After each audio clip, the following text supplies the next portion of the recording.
By 2019, new homes will be needed around Salisbury Plain for 4,000 army personnel and their families.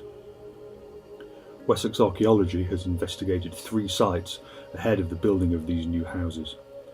These excavations have brought to light some remarkable archaeological evidence close to Stonehenge and its World Heritage Site. On land south of Bulford, to the east of Larkhill Camp, and east of Tedworth House in Tidworth. There's evidence of 6,000 years of human activity, from the New Stone Age right up to the 20th century. Some of these discoveries are changing the way we understand the development of the landscape around Stonehenge. At Larkhill, part of a causewayed enclosure was discovered, which predates the start of Stonehenge by 400 years, and at Bulford, a later Neolithic complex was found, consisting of a unique double henge and pits containing ceremonial deposits. To get 2 Neolithic monuments of this quality in close proximity is truly quite exceptional. I suppose the greatest surprise was to find a Neolithic causewayed enclosure. After all, there are only about 70 of those from the whole country. Funnily enough, Wiltshire's got 7. And actually, when you find one, you often find that there's another one in close proximity. So about 4 kilometres to the west, you've actually got Robin Hood's Ball. A causewayed enclosure is defined by a ditch. And the ditch is broken by entranceways. They are the causeways. Quite often within one circuit you have an inner circuit which is also broken by causeways. We believe that these causewayed enclosures were meeting places. People were coming in from quite big distances to meet up and celebrate and feast. In the context of Larkhill, the most important thing here is that they would probably have been coming up from the River Avon Valley. That would have been their source of water. At Bulford, we have 2 late Neolithic monuments, each broken by a single entrance. Now, these monuments were built probably about 1,000 years after our causewayed enclosure and probably span the time at which Stonehenge was being constructed and used.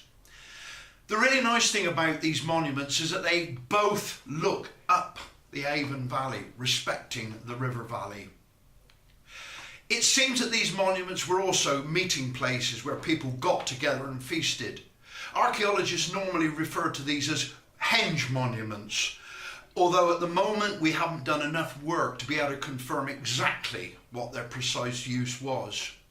The important thing is that these 2 henge monuments were both surrounded by a series of pits in which were a wonderful array of exotic objects, things like carved chalk, polished knives, flint axes, the sort of things that you don't normally find. You might think from what I've said that the entire Neolithic of the local area was nothing else but feasting and celebration and ritual activity. But you have to remember that these communities were incredibly tribal. They were surrounded by the natural world. They didn't necessarily understand everything about it, which meant that they were incredibly superstitious. This would have guided so much of their lifestyle. At both Larkhill and Bulford, the Neolithic sites formed foci for later prehistoric activity, with burials of the Beaker period and early Bronze Age clustered around the enclosures.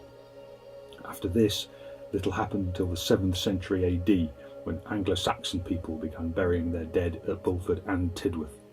Salisbury Plain lies on the western edge of what we believe is the extent of colonisation of the ethnic Anglo-Saxons.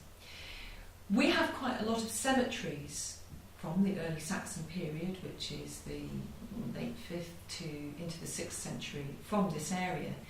But what we don't have, either here or anywhere else really in England, are a lot of the cemeteries that relate to populations that were living here between the pagan period and that period sort of in the later stages where cemeteries were associated directly with churches. And this is what we call the conversion period, and a lot of time you had cemeteries that we've termed as field cemeteries. The two sites we have at Bulford and Tidworth are both in classic locations for cemeteries. They're both on slight rises, overlooking valleys with water in them, and you could probably see them from where the people lived. They've also both seem to be associated with large prehistoric monuments, certainly that of Bulford is, and that again is a classic thing Midland finds.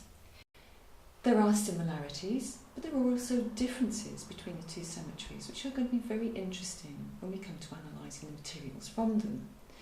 At Bulford, most of the graves are on an east-west orientation. They're aligned in rows, which is very organised, and were probably pre-marked by post holes, although at either end, both at the east and west end, there are some that diverge from this. Both appear to be basically normal domestic cemeteries, in that they've got everybody from young infants to elderly individuals buried there. You've got similar numbers of males and females.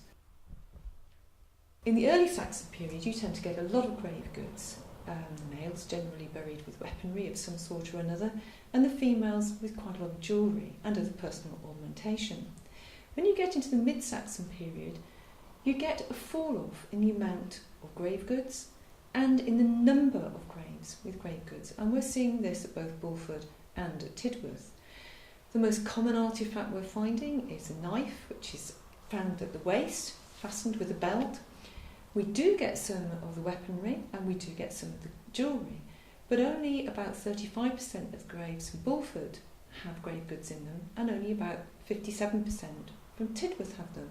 Now that doesn't mean to say these people were poorer, it's just that there was a change in fashion over time, and people tended to be buried with less materials that would survive for us to find them archaeologically.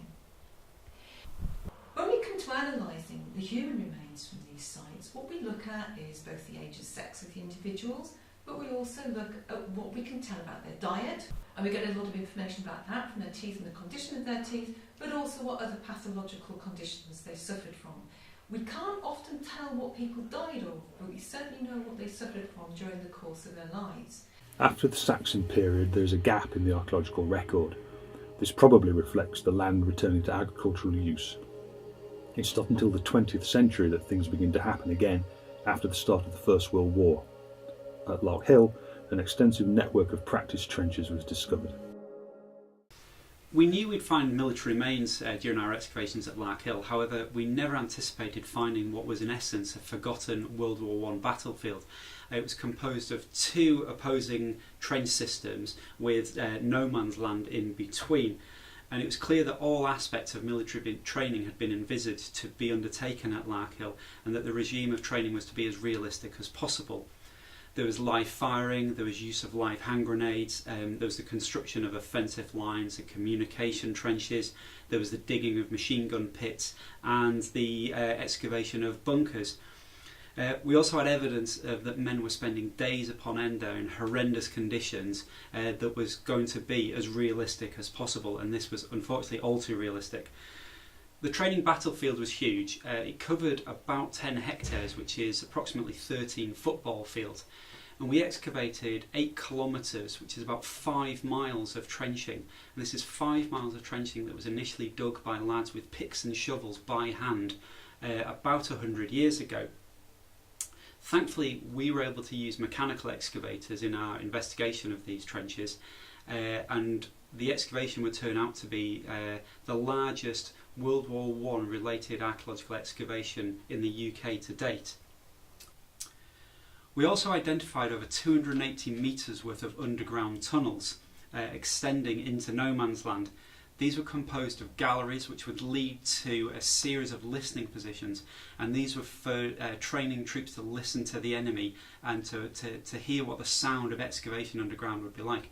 But it also allowed them to practice the laying of mines, but also the installation of camouflage mines to destroy the enemy underground positions, and this training was used to a devastating effect on the Western Front. The tunnels revealed perhaps the most poignant find of the whole project, which were over 100 pieces of pencil scrawled graffiti with the names of the soldiers who were stationed at Lark Hill. And at the moment we're looking into trying to trace as many of these soldiers as possible, and so far we've identified the names of British, Australian, Canadian and New Zealand troops. The site at Larkhill has been very important because it's allowed us to bring the names and in some cases the faces of young men, many of them who travelled halfway around the world to Salisbury Plain to train. We've been able to bring their names and faces back into the public eye. Evidence of training for the First World War was also found at Bulford. Here horseshoes indicated farriers working with horses departing to the Western Front. Evidence of later activity was also found at Larkhill, where this surprising find was discovered. The Army Basing Programme has given us an exciting opportunity to explore the surroundings of the Stonehenge World Heritage Site and to discover some fascinating archaeology. Our thanks go out to all involved.